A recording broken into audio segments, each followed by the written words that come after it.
Ini ditetapkan di Jakarta pada tanggal 2 Agustus 2020.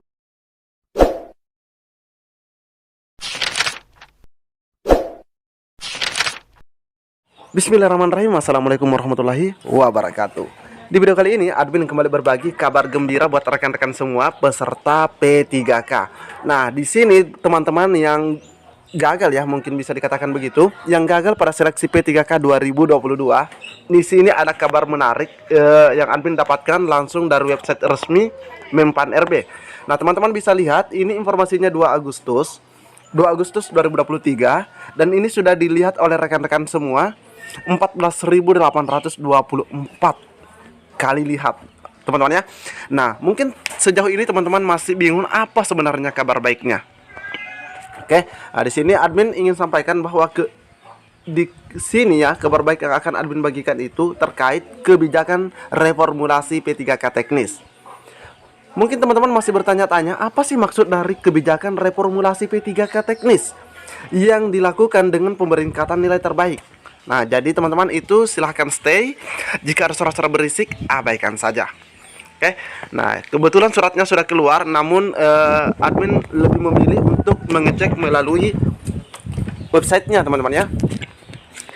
Kementerian Pendayagunaan Aparatur Negara dan Reformasi Birokrasi bersama Badan Kepegawaian Negara atau BKN serta instansi terkait telah selesai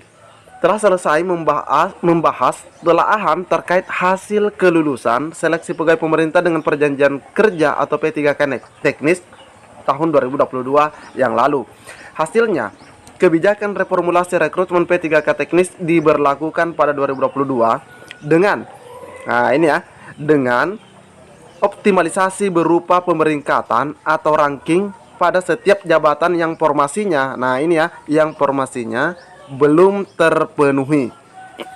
Akan dilakukan lagi ranking atau pemeringkatan terhadap jabatan-jabatan yang belum terisi di tahun 2022 tersebut.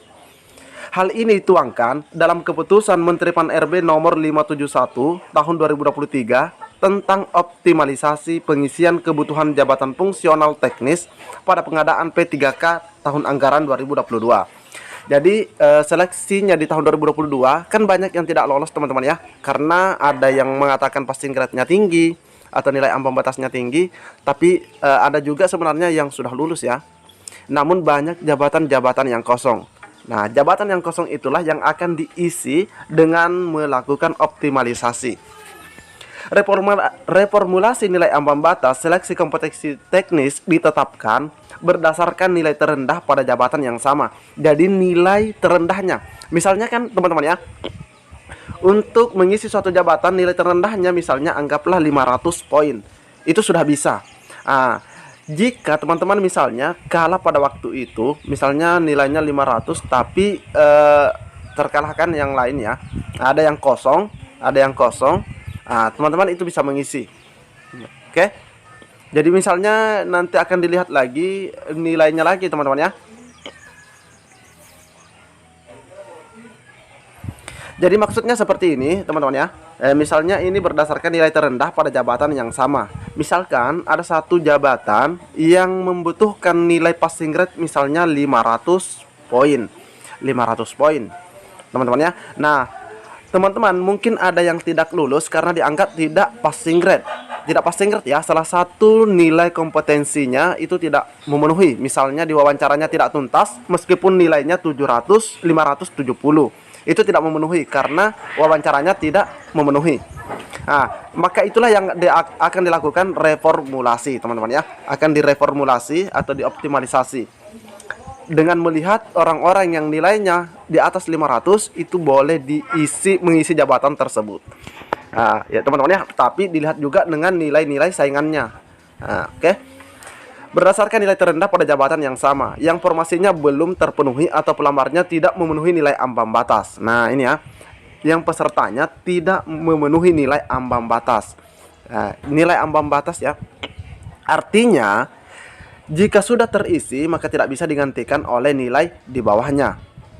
Optimalisasi pengisian kebutuhan jabatan ini dilakukan bagi peserta. Nah, ini diberlakukan bagi peserta THK2 atau peserta non-ASN sebagai bentuk afirmasi bagi mereka yang sudah mengabdi ujar Menteri Pan-RB Abdullah Azwar Anas pada tanggal 2 Agustus 2023. Ini kemarin disampaikan. Kebijakan reformulasi dilakukan dengan tetap menjaga kualitas dan keadilan dalam seleksi P3K. Jadi teman-teman yang tidak passing grade ya, itu nanti akan dilihat kembali nilainya. Misalnya ada satu jabatan, terus ada 10 orang yang dianggap tidak mencukupi nilai ambang batas. Nah, dari 10 orang ini nanti akan dilihat siapa nilai tertinggi yang akan mengisi jabatan yang tidak terisi di tahun 2022 tersebut. Nah, itu sebagai bentuk afirmasi bagi mereka yang sudah mengabdi. Deputi SDM Aparatur Kementerian Pan-RB, yaitu Bapak Alex Denny menjelaskan, optimalisasi pengisian kebutuhan jabatan diberlakukan terlebih dahulu bagi THK 2 dulu, yang memenuhi reformulasi nilai ambang batas seleksi kompetensi teknis dengan peringkat terbaik. Peringkat terbaik maksudnya jika ada 10 orang, maka orang ke-10 itulah jika nilainya tertinggi, itu yang diambil. Jika masih terdapat kebutuhan yang belum terpenuhi, maka kebutuhan diisi oleh peserta non-ASN yang memenuhi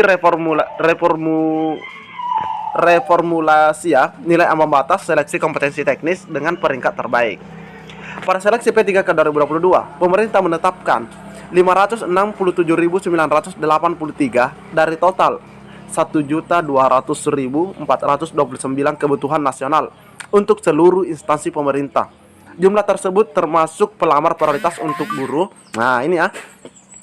Nah, ini sudah termasuk untuk guru serta penambahan nilai dalam tenaga kesehatan non-ASN yang bekerja di instansi pemerintah. Berdasarkan hasil kelulusan, lanjut Alex, keterisian formasi sebesar 250.432 orang lulus seleksi P3K guru atau sekitar 78,5% dari total formasi yang ditetapkan. Sementara untuk jabatan fungsional tenaga kesehatan yang lulus sebanyak 69.000 sekian.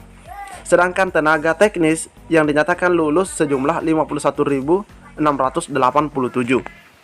Dengan gambaran tingkat kelulusan yang rendah terhadap kategori teknis tersebut, dilakukan telaah dan kajian dan pembahasan bersama instansi terkait. Kemudian dilakukan optimalisasi melalui pemeringkatan pada setiap jabatan yang mengalami kekosongan di masing-masing instansi. Karena masih ada beberapa instansi yang kosong teman-teman ya, karena tidak mencapai nilai ambang batas pada waktu itu. Menteri Anas menyampaikan pada prinsipnya setiap warga negara memiliki hak dan kesempatan yang sama untuk mengikuti seleksi CSN sepanjang memenuhi syarat. Kepada saudara-saudara yang belum lulus, nah ingat ya, berarti ini yang sudah tes tapi belum lulus. Kepada saudara-saudara yang belum lulus, jangan berkecil hati karena masih ada kesempatan untuk mengikuti seleksi tahun 2023. Yang kami upayakan akan ada terobosan kebijakan dalam pengadaan ASN atau aparatur sipil negara yang termasuk dari soal di sisi soal seleksi agar senantiasa relevan dengan perkembangan zaman dan tetap memenuhi kualifikasi kebutuhan suatu formasi. Untuk itu, manfaatkan pembelajaran yang telah dilalui tersebut dengan sebaik-baiknya agar dapat lulus seleksi tahun depan. Perlu diketahui pengadaan CASN dalam implementasinya melibatkan Panselnas yang terdiri atas tim pengarah, pelaksana, pengawas, audit teknologi, pengaman teknologi, quality assurance, sekretariat, tim pengarah, tim penyusun, sejumlah instansi yang terlibat dalam panitia seleksi nasional diantaranya Kemenpan RB, BKN, Kemendagri, Kemenkeu, BSSN, BPKP, BRIN, dan beberapa instansi terkait lainnya yang juga melibatkan instansi pembina jabatan fungsional. Adapun dalam aspek teknis pengadaan seleksi oleh BKN termasuk dukungan datanya. Oke teman-teman ya, jadi ini ada reformulasi untuk teman-teman yang tidak mencapai nilai ambang batas kemarin teman-teman ya. Nah, karena masih banyak yang kosong sehingga dilakukan hal demikian oleh Menpan RB. Nah, ini kita bisa lihat suratnya juga. Nah, ini dia suratnya teman-teman ya, nomor 571 tahun 2023, dan kita bisa lihat dulu di bagian tanggalnya supaya teman-teman itu tahu ya bahwa ini memang terbaru. Ini 2 Agustus 2023, Abdullah Azwar Anas. Oke teman-teman ya. Nah, di sini kita bisa lihat di bagian keputusan ya. Oke, ini di bagian keputusannya.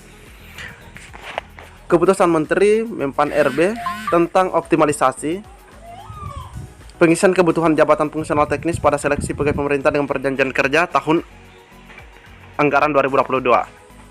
Optimalisasi pengisian kebutuhan jabatan fungsional teknis pada pengadaan P3K tahun 2022 dilakukan terhadap jabatan jabatan yang belum terpenuhi kebutuhannya. Kebutuhannya. Optimalisasi pengisian kebutuhan jabatan sebagaimana dimaksud pada diktum ke-1 dilakukan berdasarkan reformulasi nilai ambang batas seleksi kompetensi teknis. Jadi kompetensi teknisnya teman-teman ya, dari hasil seleksi pengadaan P3K teknis tahun 2022. Ketiga, reformulasi nilai ambang batas seleksi kompetensi teknis sebagaimana dimaksud pada diktum kedua ditetapkan berdasarkan nilai terendah pada jabatan yang sama yang formasinya belum terpenuhi. Nah, kalau misalnya untuk guru sendiri itu kita tahu teman-teman ya, itu setiap jabatan misalnya matematika dengan PKN itu beda, VAI juga beda teman-teman ya. Beda passing grade di seleksi kompetensi teknisnya. Nah, sasarannya di sini kita bisa lihat ini untuk THK2 dan non ASN. Jadi inti daripada surat ini sama dengan yang admin sampaikan di menit sebelumnya yang kita ambil langsung dari website resmi PAN RB. Seperti itu teman-teman ya. Mungkin cukup sampai di sini informasi atau kabar baik yang dapat admin bagikan. Pantau terus channel ini. Admin akan terus update informasi terbaru buat rekan-rekan semua. Assalamualaikum warahmatullahi wabarakatuh.